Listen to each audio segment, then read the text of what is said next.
Well, good afternoon, everyone, and welcome to Five Pillars of Leadership to Increase Employee Satisfaction. I am Erica Salee, your host for this Lunch and Learn session. And so I do want to take this opportunity to just jump right into it because I know that it is lunchtime and I want to maximize the time that I spend with you on this afternoon. So first of all, I want to say this. I want to say thank you. I do appreciate you spending your lunchtime with me to share, to learn, to grow. I am an advocate of supporting people in taking care of themselves throughout the day. A lot of times what happens is that we don't always take the breaks and we don't take the lunches that we need to. And so I hesitated for a bit to even schedule this session during a lunch time, but I do realize that this is information that I think is so crucial to re-emphasize, especially given where we are today. So again, thank you for joining me for this afternoon. Do feel free to enjoy your lunch while we are spending the next hour together. So feel free to do that as you learn. So you decided to say yes to this session because you are a leader. You're in a position to lead, to guide, and influence the growth and development of others. So you are in the right place. You also decided to say yes to this session because you are committed to the well-being of others and how to amplify it. So yes, whether you think you are a people person or not, and that's probably a conversation for another day, because you are in the position that you're in, you are connected to people. We are relational beings. And so you take the stance that you really do care about the wellness and well-being of others.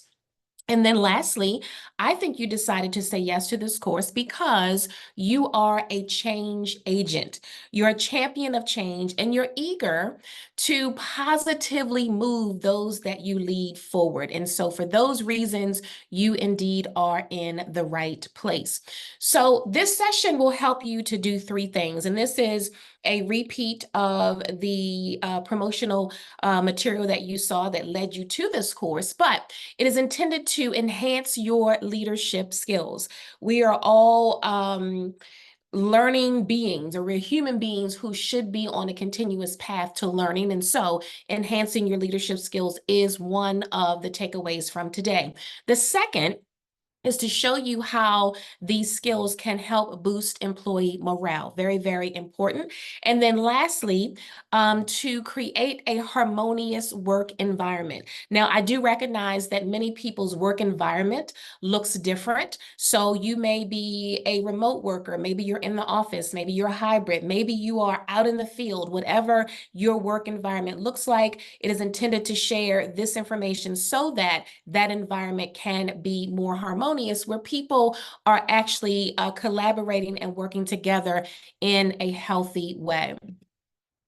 So before we get started, I do want to share a little bit about me. This may be the first time that you have attended a session with me. So I do want to again say thank you if you are. If you are returning to this session from having worked with me before, then I do want to take this opportunity to welcome you back. But when I look at this picture, I always smile when I look at this. This picture was taken in 1976. I was 6 years old, and this was outside of my auntie's house where everything in the family happened: birthdays, holidays, weekend celebrations, any kind of celebration. And so what I'm reminded of, though, here is that I am the product of a single mom household. Then my sister came along 10 years later, and so it was the two of us. And, you know, at some point in time, mom struggled quite a bit to make ends meet, to do the best that she could for us, which she did, but there were times when it was more difficult than others. And so as a result of that, we moved around a lot, just because she had to do what she needed to do to make sure we had a roof over our heads. And, you know, sometimes that meant that we moved from one place to the other. At one time, we were staying with a relative. And so in the midst of all of that, I struggled with confidence and self-esteem. There were times in elementary school and middle school where I was bullied and really struggled to settle into my own sense of identity. But one of the things that is probably a cornerstone of something that I'm proud of is that I was the first on my mom's side of the family to graduate from college. So that was a really a big deal for me, for my family, and something to be celebrated. So it makes me think about this quote that you see in the bottom of your screen, and that is, never let others' perceptions cloud the image of who you are and who you were created to be. It was something that I learned to embrace as I got older, coming out of those moments of lack of confidence in myself. So then moving on to me as an adult, and I'm sure that you can identify with any of these roles, perhaps all of them, but as a mom, as a daughter, a neighbor, a sister, a confidant to my friends, a best friend, a neighbor, a citizen of this country. I'm wearing lots of hats, just like you are. And in all of these things, the idea of leadership rises to the surface. I am a speaker, an Amazon #1 best-selling author of my latest book, I'm Here, Now What? Finding Joy After the Storm. I'm a personal coach for women, professional development facilitator for organizations. And on top of that, one of the things that is a foundational principle for me, as I share with my clients, is the concept of well-being and how it is related to everything else that we desire to do. So for that reason, I decided to take my own personal well-being to another level and sharing it with my clients, and to become a certified meditation coach and breathwork facilitator. And so that's important because there's lots of things that get in our way, right? When we think about wanting to be our best. And so I love helping my clients to move beyond the barriers that keep them from being the best versions of themselves. And so as you look at this list of things that I've shared about me, you can think about the things that you are in your space, in your life, to those that you're connected to. And leadership looks very different for all of us. So when I say leadership, before we go any further, I do want to clarify that leadership doesn't mean that you have a title behind your name like CEO or COO or director or vice president or executive vice president, whatever those typical titles are that are connected with leadership.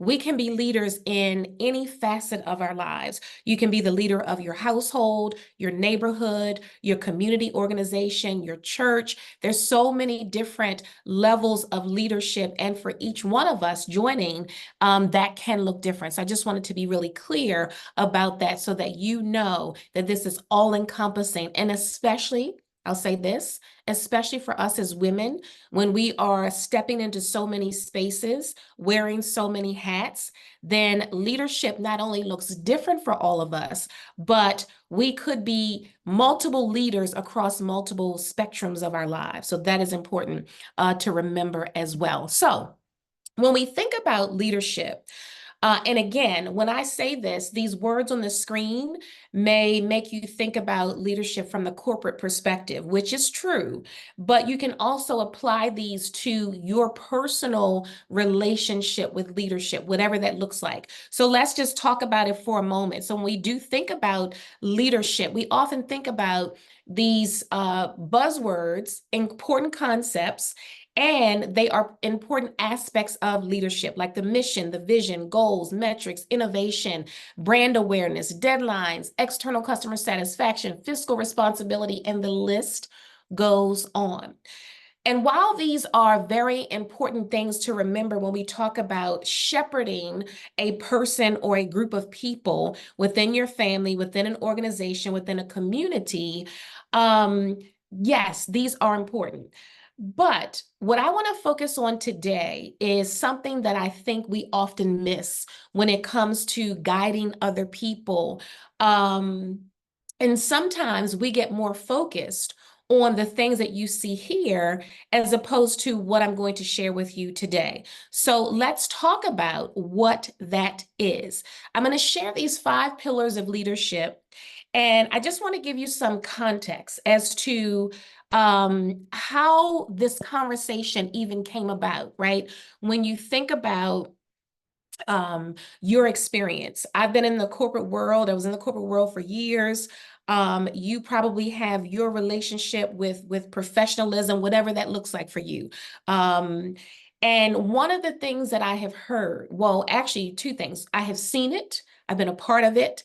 Looking at different leaders that I have worked for, seeing some traits that I'm like, absolutely spot on. I love this. And it helps me to think about these pieces I'm going to share with you. And the flip side is that I've seen the opposite. I have conducted professional development sessions on this topic. I have had conversations with people in those sessions, those who were comfortable sharing corporately or in a group setting, and some who decided they wanted to speak with me one-to-one to share their thoughts about leadership or lack thereof. So pulling all of that together helped me to come up with these 5 pillars of leadership. And they look like this. It's what I call the other kind of leader. I want to say that again, the other kind of leader. And we're going to break down what each of these pillars means in just a moment.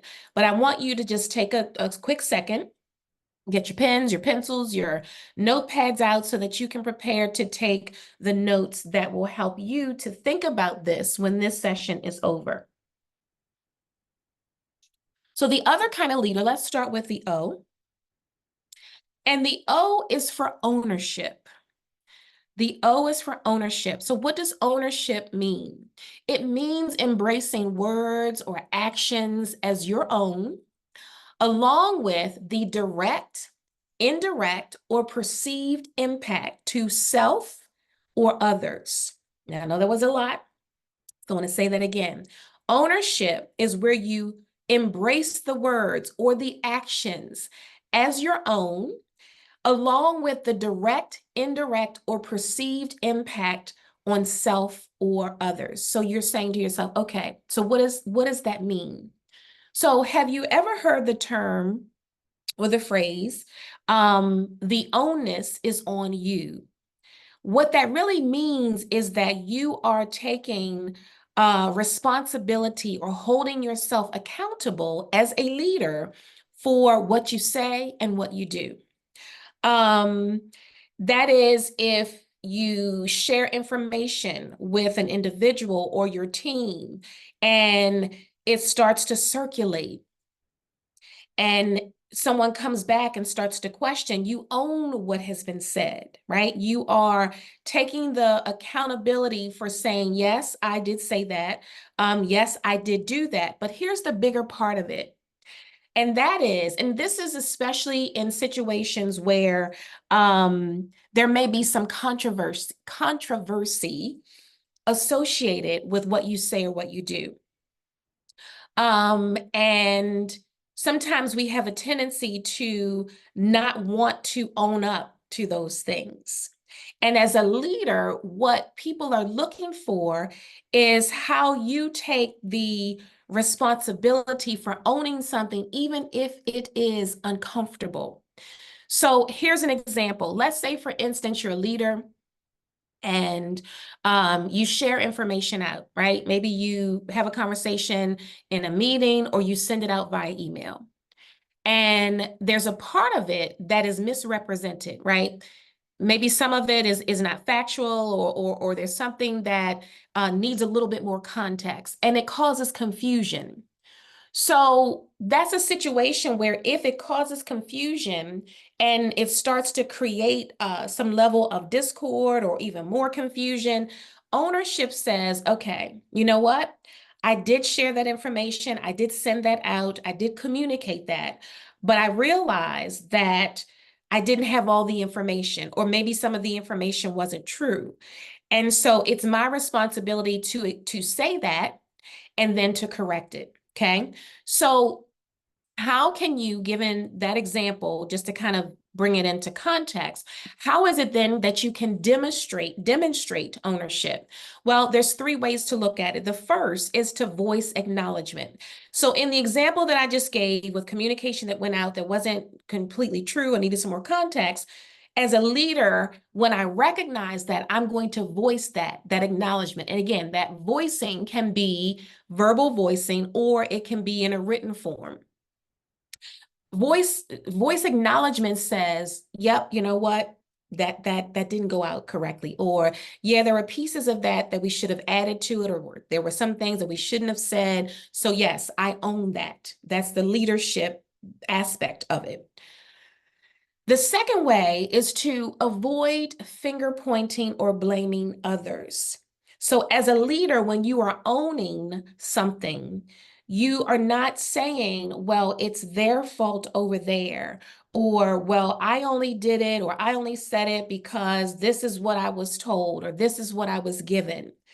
Ownership says that if you are given something, a piece of information to share, that as a leader, you are either asking the prompting questions to say, where did this information come from? Do we have data, statistics, or other information to back it up so that if I say it, I'm saying it correctly, right? So therefore, you as a leader are doing more investigative or asking for more information so that as you are presenting, right, you're putting yourself in the best position to do that from a place of authenticity and reality. Okay. So instead of saying it's someone else's fault, and perhaps as a leader, you didn't actually do the piece that you were supposed to do, then the blaming and the finger pointing is really not something that people look to leaders to do, because then it takes the spotlight off of them, takes the onus, here it is again, off of them. So that's the second way.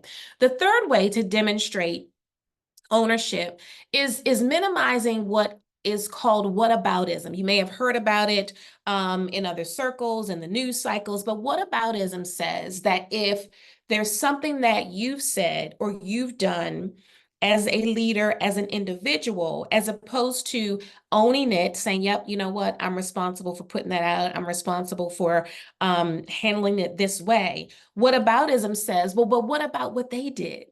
What about what they said, right? Now, there may be some truth to the fact that maybe someone else did say or do something that triggered some other kind of controversy or added some other thing to a situation. But when we are constantly saying, well, what about what they did? What we're really doing is deflecting away from, well, what responsibility do I have in the situation? Okay. So minimizing or eliminating actually whataboutism, because other people need to deal with their things. Good leadership says, I'm going to deal with me as a leader and how I show up for those that I lead, regardless of what other people may or may not be doing in another circle. So that is ownership. The second pillar is transparency. Transparency. Transparency is ensuring that information is available, accessible, and shared. Now, you might also throw in another word into this mix, and that is accurate. Okay. And I just want to say it to plant it here, realizing that there's probably another aspect of communication altogether that we could explore a little further with that. But for today, transparency, ensuring that information is available, accessible, and shared. There are times as a leader, I get it, where depending on what's going on, there may be information that you cannot share. But transparency, and especially when there is change that's happening within an organization, within a family, is so important.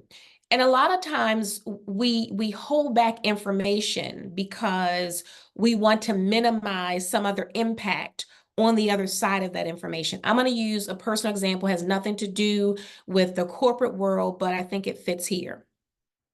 When my ex-husband and I were going through our process of preparing for separation and later divorce, as adults, we felt like we were going to handle certain things outside of sharing what was going on with our children, okay? Even though children have a sense, they can feel, they know, they understand, they see that something is different. So we were not completely transparent with them when it came to us going to mediation and working through paperwork and all the things until a certain point. So we then had to kind of backtrack, fill in some pieces, manage the emotional roller coaster that we were all on. So from a leadership perspective, again, whether you are in your family or whether you're in a company or your team or what have you, ensuring that information is available, accessible, and shared is important because people will then begin to trust you and how you are handling whatever situations apply to you, whether it's a change in team dynamics. Maybe there's a situation where there's downsizing on a particular team, and maybe there are rumblings of it, but a leader is not sharing that information. And so then it begins to create other things like chaos and mistrust and anxiety and all the things of that nature. So ensuring that information is available, accessible, and shared is a very important piece of the leadership puzzle. So how is it that you can demonstrate this? Well, there's a couple of ways to think about it. One is to ensure that sources of information or sources of communication are timely, up to date, and accurate. It's very easy to put information out, right? I'm going to go back to my team example. Let's say there, changes in team dynamic. Maybe there's a downsize for whatever reason, fiscal responsibility at a corporate or company or organizational level. So there's an effort to downsize a team. And so maybe you share something and then you kind of give people an idea that, oh, we're going to be making some changes. And then 2 months have gone by, 3 months have gone by, and nobody's heard anything. But yet there are things that are happening behind the scenes, but all people know is, well, wait a minute, we heard this once and we haven't heard anything about it again. So what's going on? So then you start to create this groundswell of people being uneasy, feeling anxious about what's getting ready to happen. So that doesn't help people to feel comfortable and confident in leadership's ability to communicate to them what is happening and what could potentially impact them as an individual or as an organization. So that's one aspect of transparency. There's two other pieces that are very important. One, share what you know, right? And two, be willing to say what you don't know. And I think these two pieces are important because when it comes to leadership, one of the myths that I think many of us have had, and maybe some of us still do, is that leaders know everything, or that leaders can share everything all the time.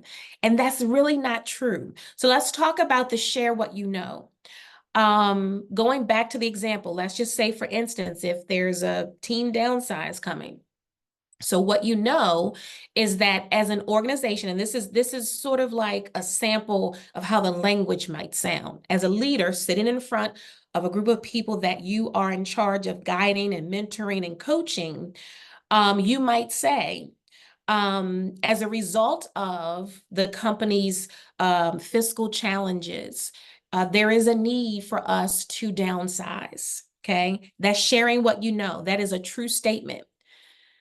Be willing to say what you don't know might sound something like this. Given that we're not yet sure about how many people we'll have to downsize to, we're not sure of the timing or whether we'll be able to rehire people back in X amount of months. Just as an example. So you're basically saying, here's what I know, here's what I don't know. For the things that you don't know, transparency also says, but we will have regular checkpoints, whether that's every week, every 2 weeks, every other day, whatever that is, based on the situation, to make sure that we fill in those blanks. That's transparency. So that way people have an understanding of what's going on. And they also know that you're going to have an ongoing dialogue or communication about the things that you don't know, but you're not trying to quote unquote hide anything from anyone. Okay. So that's transparency. That's a demonstration of transparency. So let's move on to the next pillar. The next pillar is humanity. This might be one of my favorites and probably my top one priority-wise when you think about it. Humanity is connecting with others from the common denominator of being part of the human race. Let me say that again. Humanity is connecting with others from the common denominator of being part, just by sheerly being a human. That is what makes us connected, number one. And as a leader, to relate to me from that perspective.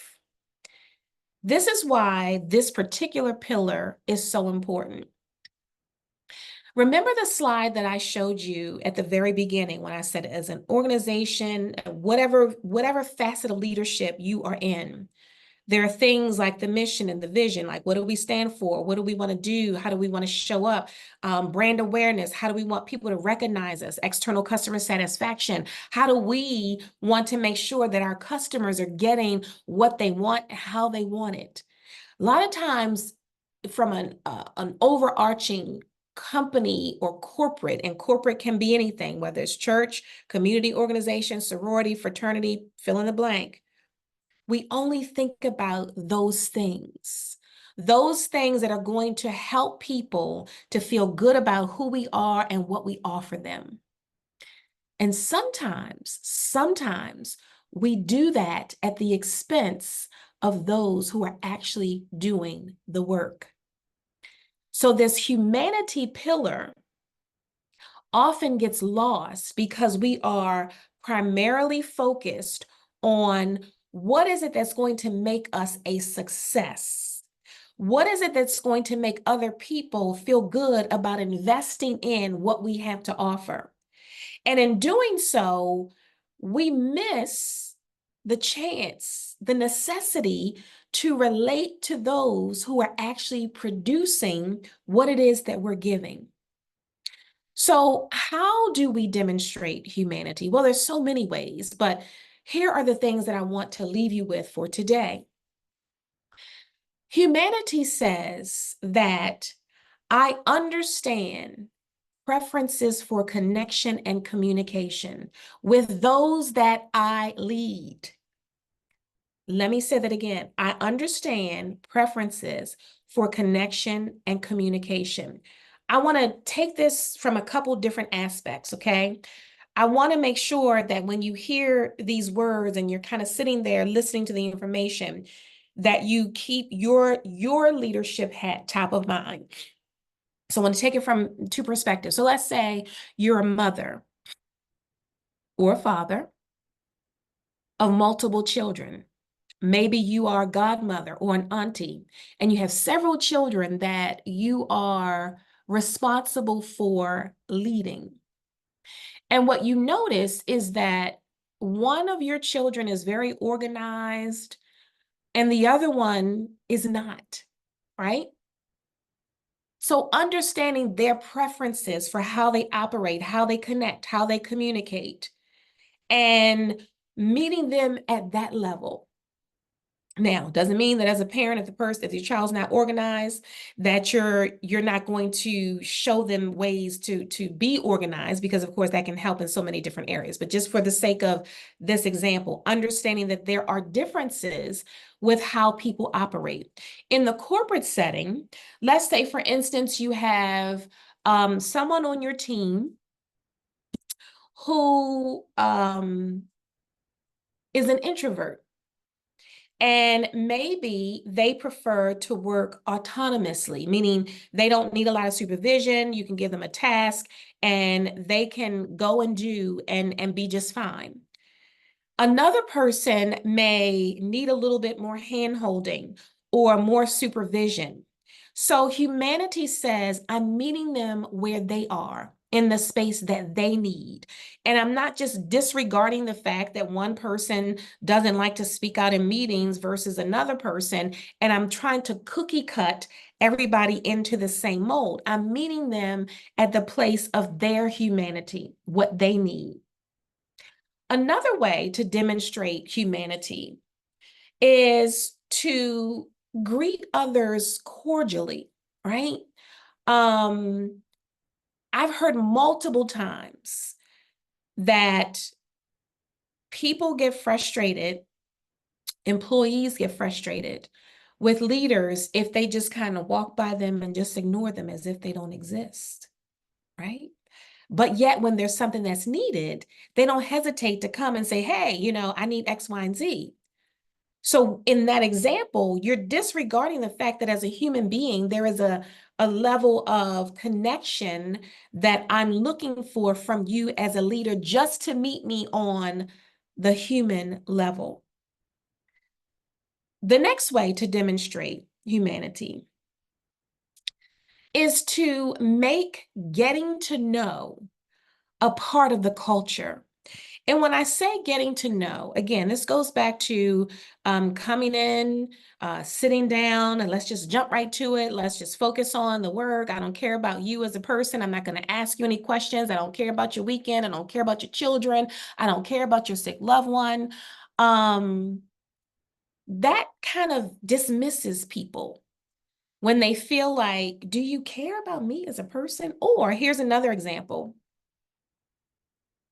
Let's say, for instance, there is a major milestone change in someone's life. You're leading someone who has just gotten married. Maybe they just lost a loved one. Maybe they just had a baby, or their spouse had a baby or adopted a baby.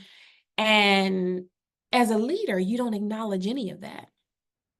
And let's say they come back to work after the major event and you just get right down to business, as opposed to saying, wow, how was the wedding? How was the baby? Oh my goodness, how is your loved one? See, those are the kinds of things that allow people to draw into you as a leader, because what that says is, oh, wait a minute, you see me.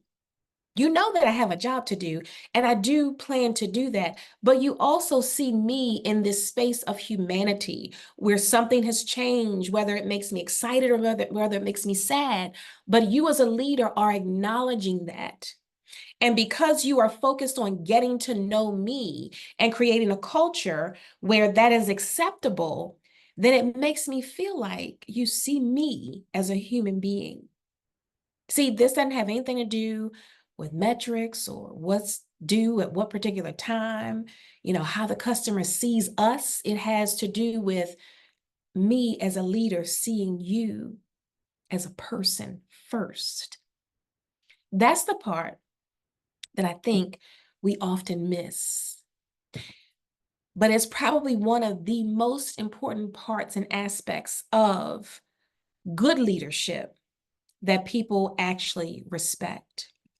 Here's the next pillar: empathy. And I think these last three, humanity, empathy, and then the last one that I'm going to share in just a moment, I think they're all intertwined. Empathy says it is the ability to understand another person's feelings or experience. It is the opportunity to put yourself as a leader in someone else's shoes. Okay? So I'm going to go back to the example that I just shared from the humanity aspect to kind of break it down a little bit more. So let's say, for instance, you have someone that you're leading that has just had a death in the family. And, most companies will give people at least a day for bereavement. Depending on the relationship within the family, it could be up to 3 days, up to 5 days. So let's just say, for instance, you take 3 days bereavement, and this is someone who was close enough to you to feel some kind of way. Like, when death comes, we all feel what that's like, in a number of different ways. So let's say, for instance, you've gone through the 3 days and you come back to work, and maybe a couple days into you getting back to work, you feel like, oh, I'm not quite feeling myself, or maybe I needed some extra time. And you go to your boss, your leader, and you explain that. And your leader can do one of two things. Can either say to you, you know what, you had 3 days. I don't understand why you need an extra day. I don't understand, we've got work to do. You got to get back to work. That's crushing. And even as I say it out loud to you, it's just like, oh, how abrasive does that sound? Empathy says, same situation. You come to me as a leader and you express and you say, you know what? Everybody deals with grief differently. And sometimes we rush back into it when maybe we needed to give ourselves more time. I understand, if I were in your shoes, I might feel the same way. So take the time that you need. That's empathy. From a leader, as that comes across, you receive that in a way that gives you a sense of relief and lets you know that that leader cares about you as a human being, going back to the H, and can show that to you by being empathetic. Again, when employees, when children, when community members, when they see that from a leader, it makes them appreciate that leader that much more. And I'm going to talk about how that's demonstrated as we get ready to close out. So let's go ahead and move on as the lunch hour is coming quickly to a close. How do you demonstrate that? So how do you demonstrate empathy? I just shared a couple of them. You can lead with saying, I understand. Or as I just said, if that were me, I might feel the same way. And even though you might approach something a little bit differently, when you listen to somebody else share their experience and you say, you know what, if I might feel that way too. That's empathy. You can provide support. Providing support shows up in a number of different ways, even down to, someone who is feeling like they're stressed and overworked because they just have so much on their plate and they're not able to get things done as expected. Support says, okay, let's look at your workload. Are there things that you can offload? Maybe I can pull in an additional resource. Are there things that maybe we can assign altogether, not just for this particular project, but maybe there's something that I can give to somebody else and then that can become theirs to own. So empathy says, when you come to me as your leader, I am supposed to listen to what you need. I am supposed to acknowledge that I understand that it can be overwhelming, it can be stressful, it could be a source of angst. And then I need to be committed to providing you the support that you need to get through the moment that you're in. And then lastly, empathy says, and this might be one of the biggest aspects of leadership because it is a reflection inward. Actually, all of this is a reflection inward. But here I'm saying, take a personal assessment of your responses to others. And, even as I'm saying this and talking about it from the empathy pillar, the question is, kind of backtracking various situations in your own mind, in your own experience to say, were there moments when I could have been less of this and more of that? and really looking at specific areas where empathy could have been amplified in order to be the best leader in that situation at the time, right? So taking a personal assessment, and really, this is what we as humans, going back to humanity, should be doing anyway, just as an area of personal growth. So let me do a quick time check. Okay, we got 20 minutes and we're getting ready to round out the conversation. So taking a personal assessment of your responses to others. Can you think of a time when someone came to you and they needed something and you either kind of brushed them off or you said, you know what, you can handle that. I trust that you can do it. And especially, and here's something that actually just came to mind. You may have people who are always wearing the mantle, always getting it done. And that's what's expected. I mean, the reality of it is, yes, that is what we expect, especially in the work environment. But let's say someone comes to you and says, you know what, I don't know if I can get that done. And you as a leader say, but you always get it done because that's how they present. And while that may be true in this moment, they may be saying something different to you. They may be trying to get your attention and say, I know I'm always getting it done, but this is a time when I feel like I just might not. So taking an assessment of, oh, let me think about that situation. Could I have shown up and been a little bit more understanding, empathetic? Could I have offered support in a different way? Could I have expanded the opportunity for more conversation so that I could understand what the person was dealing with in the moment? That's empathy. And so even there are times when we can say to people, this is another way that leaders gain respect and trust, is that let's say you did, ignore somebody's ask for help without them directly asking for the help. And you kind of brush it off. I know you got it. You can do it. And you come back and you do this personal assessment of your responses or your response in that moment. And you realize, oh, I probably didn't give the person the support that they needed. What really amplifies this is if you go back to that person and you say, you know what? I thought about it. You were telling me that you needed something, and I ignored that.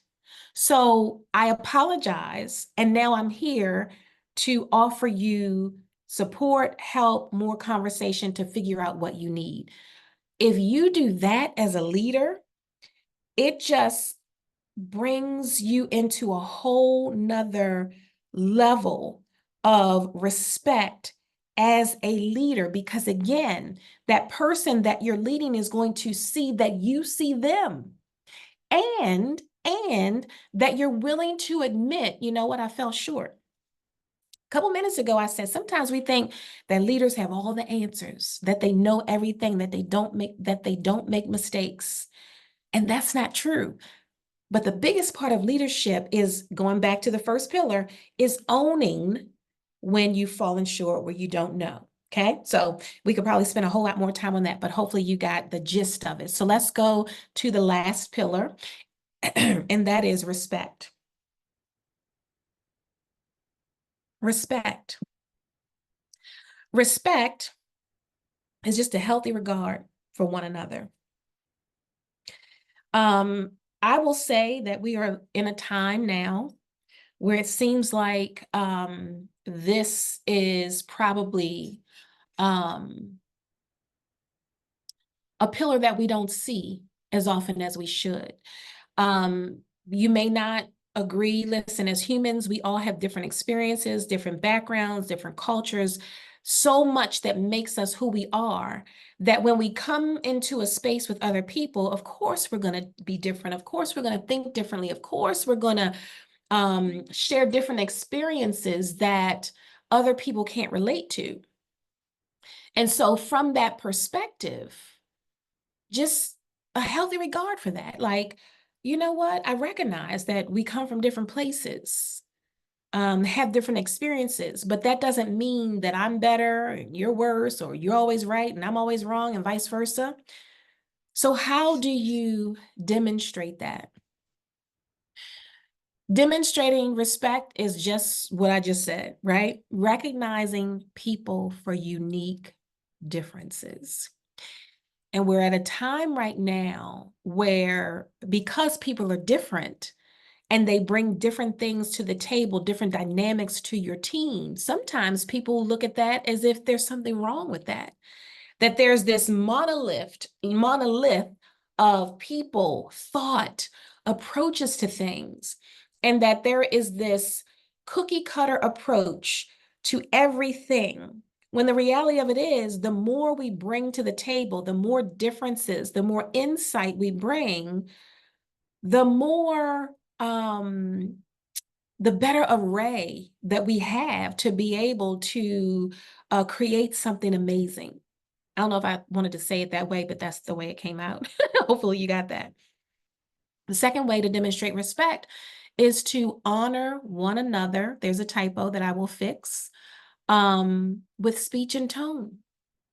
You know, we can have a conversation with each other, with each other, with each other, and not at each other. But sometimes we see the opposite. And sometimes it is the leadership that is coming at, that is saying things in a way that just does not respect. I can recall many, many, many years ago, I was never privy to this experience, and thank God I was not, but there were many others who shared the same story of a leader who would be in meetings and literally would be yelling and, writing things on a whiteboard in such an aggressive way, and, speaking to people in a tone that was very unacceptable. And every single person who shared that story talked about the stress that they incurred. So demonstrating respect, when you honor one another in speech and tone, and you have rational conversations, even in moments of disagreement, you can do that, which takes me to number 3, without degrading someone, without making someone feel less than because they don't know what you know, come from where you come from, do what you do it how you do it. There's a level of respect that can go into the way we interact with each other. Even to the point of saying, you know what, I know we don't agree on this topic, but I respect your opinion. I respect your approach. I might not understand it and I might not agree with it, but I respect you enough to say if it's yours, it belongs to you. That's demonstrating respect. So what's the impact of all of this on employee satisfaction, which is really the tag of this? It does 3 things. It makes employees feel valued. If you take ownership of your stuff as a leader, if you're transparent and open with me, if you demonstrate humanity and you treat me as a human being, and you show me empathy, you show me respect, that means that you value not just what I do, but who I am as a person. And when that happens, it increases the willingness of an employee, of someone that you lead, to produce, to deliver quality products and services, or to show up and be the best possible person they can be. If it's your child or someone that you're caring for, and let's say they don't clean up their room, if you're constantly yelling and beating them down and saying, oh, you're such a slob, why don't you clean your room? That's not going to make them do it any faster or consistently. But if you say in a respectful way, hey, listen, sort of like a conversation I'd have with my son, I want you to give yourself time in the morning to make up your bed. Make sure that you clean your room because, the way you take care of your things is important. That conversation in that way would yield a different response, okay? And then lastly, it reduces turnover. When people feel valued, when they feel like you've created a culture for them to feel safe in, to feel happy in, to thrive, then people are less likely to move on to other things. Now, they may decide to move on to other things, but one of the things that it might be is that, maybe it's for pay. I have a friend who has shared a change in her staff. And one of the things that her staff member said was that the reason I'm leaving has nothing to do with the culture and what you've created. I respect you as a boss, but she left for financial reasons, right? So I'm not saying this to say that turnover doesn't happen, but when people aren't feeling valued and they feel like as a leader, you don't guide them in a way that makes them want to produce, they're going to seek after something else quicker than they would if they were satisfied with you as a leader. There are other things that stem from good leadership. Removing toxicity from an organization or a team helps people to work in a situation where their wellness and their well-being is top of mind. You know, people are less anxious, there's less stress. Not to say there isn't stress related to the work that's being done, but a leader can even help mitigate that by making sure they put things in place to account for people having time to manage their well-being. That's a conversation for another day. But I say that to say there's so many other things that are the result of good leadership. Employee satisfaction is one aspect of that, but we could also talk about other areas like quality, productivity, wellness, and things of that nature. So any questions before we wrap up?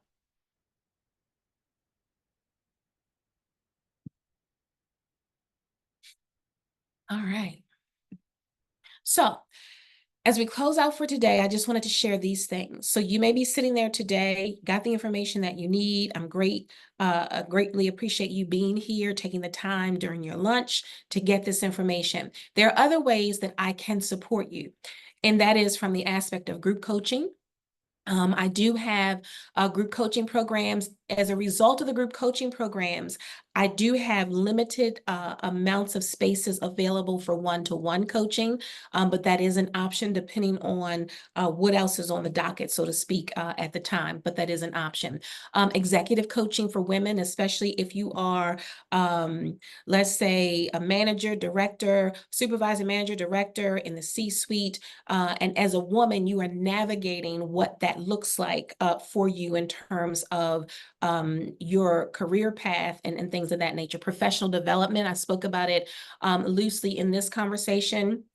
But that includes services around diversity, equity, and inclusion, other professional development topics like effective communication, conflict resolution, team collaboration, and things of that nature. And then finally, as a keynote speaker, if you or your organization is looking for someone to deliver keynote speaking workshops and things of that nature, that is an option. Workshops going back to the professional development side. But I will also say this. Sometimes you may be in a crossroads, right? Where you say, hey, there's something that I think I need. Like if I just had answers to certain questions, I could kind of navigate my own next step on my own. I do have a program called Clarity and Focus. It is a monthly program. You pop in once a month. We do Q&A, and you have the opportunity to ask questions, your pressing questions, so that you can get those quick answers. And then you say, oh, okay, I got it. Now I can move on and do the things that I need to do. So if you're not looking to or ready to commit to, say, a group coaching program or individual coaching, you might just need a couple pieces here and there. The Clarity and Focus program may be something for you. So you may say, well, how do I find out about those things? You can visit my website at truesynergy.org. You can also contact me at truesynergy@comcast.net. And then my contact number is also here if you need to reach out to me in that way. So with that being said, I just want to thank you for joining this presentation. And I know that as you process the information, that you will utilize it so that you can be that other kind of leader, that those that you lead will respect, will honor, and will want to produce for in the best way possible. So I look forward to seeing you all again real soon. Until I do, take care of yourselves, and yes, be well.